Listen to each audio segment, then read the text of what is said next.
In session. This is Magistrate Hillary Braley presiding. Okay, and I need you unmuted at the jail. There we go. Can I have your name, please? For the record, my name is Thomas Stiver II. I'm the natural person. I'm the living man. How we doing today, Miss Braley? We are upright, if nothing else. So, okay. And you said your name is Thomas Kerfuffle.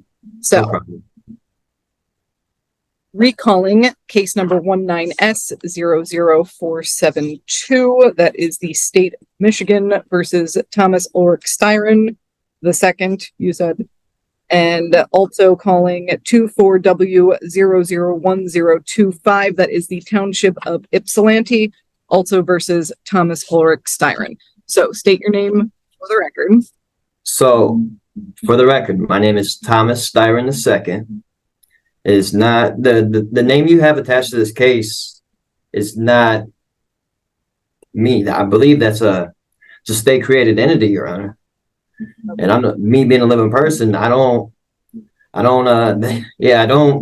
My name is in proper punctuation. I don't have a all caps name nor. Okay, I'm going to cut you off right there. Okay. I don't have no. Sorry. I don't have no contracts with the state of Michigan at all, period. And so I was wondering. Welcome back, courtroom enthusiasts. Buckle up, because today we're headed to the 14B District Court in Michigan, where a self-proclaimed living man is convinced he's beyond the reach of state law. Sovereign citizen arguments, bizarre legal jargon, and a magistrate who refuses to play along. This one has it all. Our star of the day, Thomas Styron II, believes that if he sprinkles enough pseudo-legal fairy dust, the court will magically lose jurisdiction. But here's the real question. Will his theories hold up when the magistrate starts quoting actual Michigan court rules? Stay tuned, because the clash between fantasy and reality is about to get deliciously tense. And you can continue to wonder about those at the moment. What I am doing, you have a show cause hearing on the matter ending in 472, which is the retail fraud charge. I'm showing a balance of $210 on that. And then what you're being arraigned on, that is what I am here to explain the charge against you, is a citation issued on April 2nd, 2024 at 9:24 in the evening that charges that you operated a motor vehicle on North Ford Boulevard at or near Russell Street with no license on your person. Do you comprehend the charge against you? I do not. I don't even own a license. I canceled my license years ago. Notice how Thomas insists he's a natural person and a living man? This is classic sovereign citizen language, an attempt to separate the flesh and blood individual from the legal entity the government recognizes. It's meant to suggest the court only has authority over a corporate fiction. But courts have heard this spiel thousands of times, and it's never worked. Magistrate Braley's quick, calm responses show she's heard every variation. Viewers, have you ever seen someone try to out-lawyer a judge with YouTube-level legal theories? Drop your favorite courtroom eye-roll moments in the comments. A motor vehicle without having a license on your person. So, I'm not asking if you agree with this. I'm not asking if you have a license. I'm asking if you understand the words coming out of my mouth as far as what this charge is. The charge is accused me of not having a driver's license on my person, correct? Correct. Well, from my understanding, I need a driver's license if I'm in commerce. I was traveling home. Okay. I wasn't doing business at all. And also from my understanding, I don't need a license to do that. And your overstanding is incorrect, sir. But we are not going to get into that for now. You are saying that you have understood the words as far as not having a license on your person. It is a misdemeanor charge with a maximum penalty of up to 93 days in jail, a $500 fine with court costs, or both. So this is under the assumption that you guys have personal jurisdiction and subject matter jurisdiction over me, right? Here comes the inevitable jurisdiction challenge. Thomas demands proof of personal and subject matter jurisdiction, hoping it's some magic off switch for the case. But the magistrate nails it. He was in Michigan. He was pulled over. And that's all the court needs. Sovereign citizens often misunderstand these concepts. Personal jurisdiction simply means the court has authority over the person, and subject matter jurisdiction means the court can hear this type of case. Pretty straightforward, unless you're trying very hard not to get it. Yes. So At this time, the court is going to set a pre-trial date for you. That will be before Judge Washington.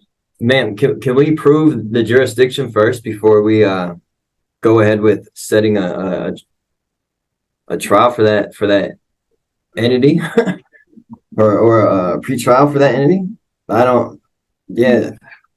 I hear you.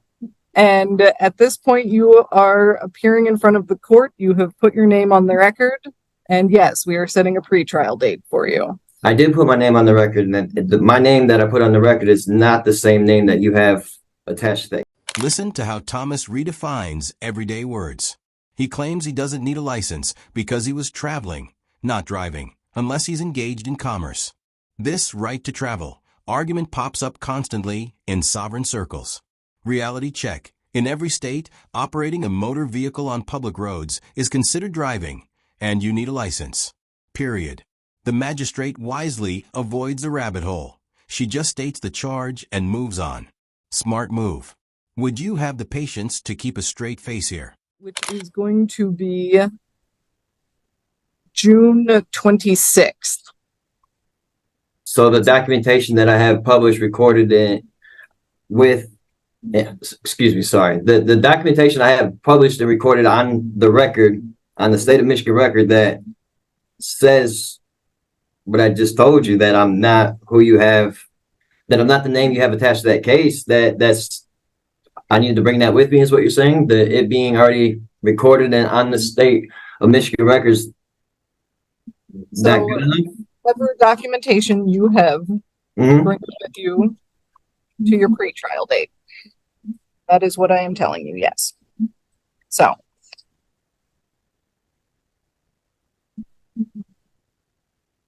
And again, that court date, June 26th? Okay. Will be June 26th at 9 a.m. before Judge Washington. The court will enter a, that you are standing mute to all charges at this time.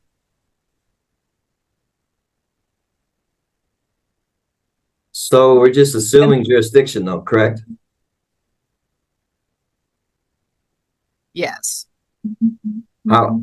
From my understanding, that has to be proved before we even proceed with anything else. Even after the penalties are explained, up to 93 days in jail and a $500 fine, Thomas clings to his fantasy. Notice how he keeps repeating, under the assumption you have jurisdiction. This is a stalling tactic. Courts don't need the defendant's personal approval to proceed. The more he pushes, the calmer the magistrate becomes, which only highlights the gap between courtroom reality and his YouTube law playbook. Court will also set a personal recognizance bond in this matter. Basically, you are promising to show up for that June 24th court date at 9 a.m. over Zoom before Judge Washington, where you will have your pretrial. Okay, so at this point, your hearings. When the magistrate schedules a pretrial, Thomas argues again that the name on the paperwork isn't his because it's in all caps. This is another sovereign myth, that capital letters indicate a separate straw man entity. Judges have debunked this for decades. Capitalization conventions in legal documents mean nothing about jurisdiction. It's like insisting you don't have to pay a bill because your name was typed in bold.